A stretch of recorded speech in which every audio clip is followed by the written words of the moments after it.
সুপ্রিয় দর্শক শ্রোতা ভাই বোন, একজন মুমিনের কাছে বছরের যে কোনো দিনের চাইতে গুরুত্বপূর্ণ এবং তাৎপর্যপূর্ণ দিন হলো আরাফাতের দিন। কারণ রাসূল আকরাম সাল্লাল্লাহু আলাইহি ওয়াসাল্লাম এই দিন প্রসঙ্গে বলেছেন, এই দিনে আল্লাহ সুবহানাহু ওয়া তাআলা যত বেশি সংখ্যক মানুষকে জাহান্নাম থেকে মুক্তি দিয়ে থাকেন, বছরের অন্য কোনো দিনে এত বেশি সংখ্যক মানুষকে আল্লাহ সুবহানাহু ওয়া তাআলা জাহান্নাম থেকে মুক্তি দান করেন না। অপর এক হাদিসে আসছে, তিনি বলেছেন, আফদালুদ দুআই দুআউ ইয়াউমি আরাফা। সারা বছর জুড়ে যে কোনো সময়ে মানুষ যত দোয়া আল্লাহ সুবহানাহু ওয়া তাআলার কাছে করে না কেন, তার মধ্যে থেকে সবচেয়ে উত্তম, সবচেয়ে বেস্ট দোয়া হলো আরাফাতের দোয়া। প্রিয় দর্শক, আরাফাতের দিনে যারা আরাফাতের ময়দানে অবস্থান করেন অর্থাৎ হাজী সাহেবগণ, তাদের জন্য রাসূল আকরাম সাল্লাল্লাহু আলাইহি ওয়াসাল্লাম অনেকগুলো আমলি কথা বলেছেন, বাতলেছেন। আর যারা আরাফাতের দিনে আরাফাতের ময়দানে অবস্থান করছেন না, বরং পৃথিবীর বিভিন্ন প্রান্তে ছড়িয়ে ছিটিয়ে আছেন, যারা হজ করছেন না, তাদের জন্য আরাফাতের দিনে বিশেষ কোনো করণীয় আছে কিনা, আজ আমরা সে বিষয়ে আলোকপাত করতে চাই। প্রিয় দর্শক, এ প্রসঙ্গে শুরুতেই বলতে চাই, আরাফাতের দিনে যারা হজ করছেন না, তাদের জন্য সবচেয়ে গুরুত্বপূর্ণ আমল হলো ওই দিনে নফল সিয়াম পালন করা, নফল সিয়াম রাখা। এ প্রসঙ্গে সহিহ মুসলিমের হাদিসে রাসূল আকরাম সাল্লাল্লাহু আলাইহি ওয়াসাল্লাম ইরশাদ করেছেন, সিয়াম ইয়াউমি আরাফা আহতাসিবু আলাল্লাহি আন ইউকাফিরা আস-সানাতা আল্লাতী ক্বাবলাহু ওয়াল্লাতী বা'দাহু।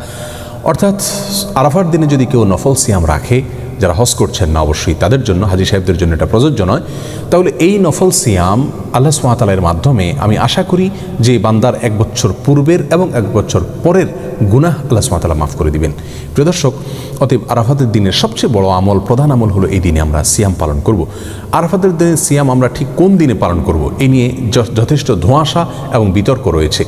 স্কলারদের মধ্যে থেকে অনেকে বলে থাকেন, যেহেতু রাসূল আকরাম সাল্লাল্লাহু আলাইহি ওয়াসাল্লাম আরাফাতের দিন বলেছেন, 9 তারিখ বলেননি, অতএব আরাফাতের দিনটি সৌদি আরবে যদিও চন্দ্র মাসের 9 তারিখ হয়ে থাকে, তারপরেও যেদিন হাজী সাহেবগণ আরাফাতে অবস্থান করছেন আমরা ওই দিনে রাখবো, কারণ আরাফাতের দিন সেটা আমাদের দেশে 8 তারিখও হতে পারে। আর অনেক স্কলারগণ বলেছেন, রাসূল আকরাম সাল্লাল্লাহু আলাইহি ওয়াসাল্লাম আরাফাতের দিনে সিয়াম রাখতে বলেছেন, আর আরাফাতের দিন যেহেতু 9 তারিখ হয়ে থাকে, অতএব 9 তারিখকেই তিনি মূলত উদ্দেশ্য করেছেন, বুঝিয়েছেন। বিধায় আমরা পৃথিবীর যে প্রান্তে থাকি না কেন, আমরা 9 তারিখে রাখবো। আমাদের দেশে যেদিন 9 তারিখ সেদিন রাখবো, সেদিন সৌদি আরবে ঈদের দিনও হতে পারে।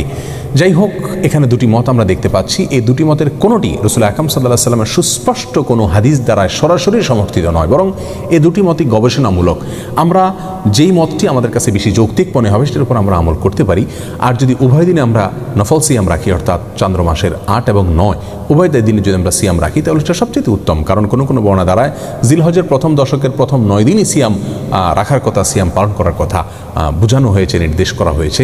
কোনো বর্ণনা দ্বারা এরকমটি বোঝা যায়। বিধায় আমরা জিলহজের 8 এবং 9 উভয় দিনে সিয়াম পালন করতে পারি। তাহলে আরাফাতের দিন উপলক্ষে সর্বপ্রথম এবং সবচেয়ে বড় কাজ হলো একজন মুমিনের জন্য যারা হজ করছেন না, আরাফাতে অবস্থান করছেন আরাফাতের দিনে, ওই দিনে সিয়াম পালন করবেন।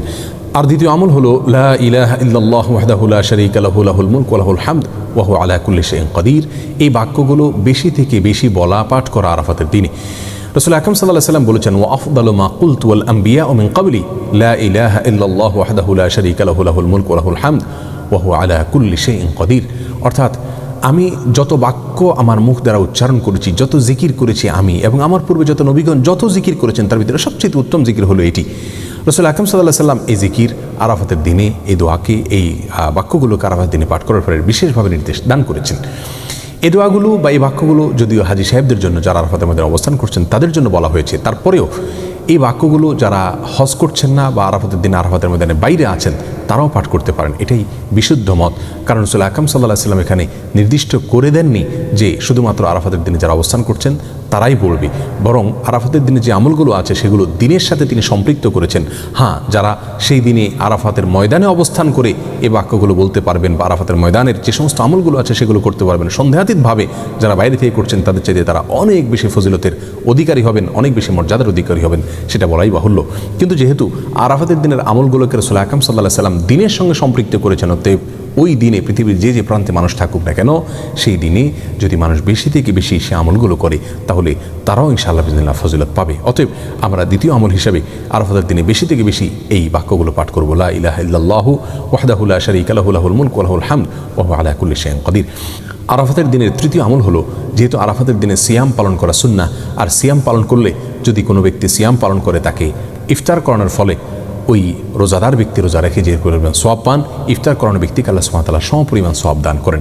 অতএব আমরা আরাফাতের দিনে, যেহেতু অনেকেই রোজা রেখে থাকেন, আমরা রমজান মাসে একে অন্যকে ইফতার করাই, কিন্তু আরাফাতের দিনে এই দিনেও যেহেতু মুসলমানদের মধ্যে একটা বড় অংশের মানুষ সিয়াম পালন করে থাকে, অতএব এই দিনে আমরা একে অন্যকে ইফতার করানোর চেষ্টা করবো ইনশাআল্লাহ। এই আমলটি আরাফাতের দিনের জন্য নির্দিষ্ট নয়, খাস নয়, বরং এটি যে কোনো সময় আমার কোনো মুমিন ভাই, কোনো মুমিন বোন যখন সিয়াম পালন করবেন, তখন তাকে ইফতার করানোর এই আমলটি ভ্যালিড থাকবে এবং প্রযোজ্য হবে। যেহেতু আরাফাতের দিনে অনেক বেশি মানুষ নফল সিয়াম রাখে বিধায় এই দিনে এই আমলটির কথা আমি যদিও স্মরণ করিয়ে দিলাম। আরাফাতের দিনে আরেকটি আমল আমরা করতে পারি, তা হলো বেশি থেকে বেশি আল্লাহ সুবহানাহু ওয়া তাআলার কাছে দোয়া করা। কারণ রাসূল আকরাম সাল্লাল্লাহু আলাইহি ওয়াসাল্লাম বলেছেন, আফদালুদ দুআ দুআ ইয়াউমি আরাফা। আরাফাতের দিনের দোয়া হলো সারা বছরের যে কোনো দিনের মধ্যে সবচেয়ে উত্তম, সবচেয়ে বেস্ট দোয়া। অতএব এই দিনে আমরা আল্লাহ সুবহানাহু ওয়া তাআলার কাছে বেশি বেশি করে দোয়া করব। আল্লাহ সুবহানাহু ওয়া তাআলা আমাদের সকলকে আরাফাতের দিনে নফল সিয়াম পালন করা এবং লা ইলাহা ইল্লাল্লাহু ওয়াহদাহু লা শারীকা লাহু লাহুল মুলকু ওয়া লাহুল হামদু ওয়া আলা কুল্লি শাইইন কাদির, এই বাক্যগুলো পাঠ করা এবং এই দিনে বেশি থেকে বেশি আল্লাহ সুবহানাহু ওয়া তাআলার কাছে দোয়া করা, আল্লাহ সুবহানাহু ওয়া তাআলার কাছে ক্ষমা চাওয়া। যেহেতু জাহান্নাম থেকে আল্লাহ সুবহানাহু ওয়া তাআলা মুক্তি অনেক মানুষকে দান করে থাকেন, যদিও এটা বেশিরভাগ ক্ষেত্রে এটা হাজী সাহেবদের জন্য, যারা আরাফাতের মধ্যে অবস্থান করছেন তাদের জন্য প্রযোজ্য। তারপর আমরা যারা বাইরে আছি তারাও আল্লাহ সুবহানাহু ওয়া তাআলার কাছে মুক্তি চাইতে পারি।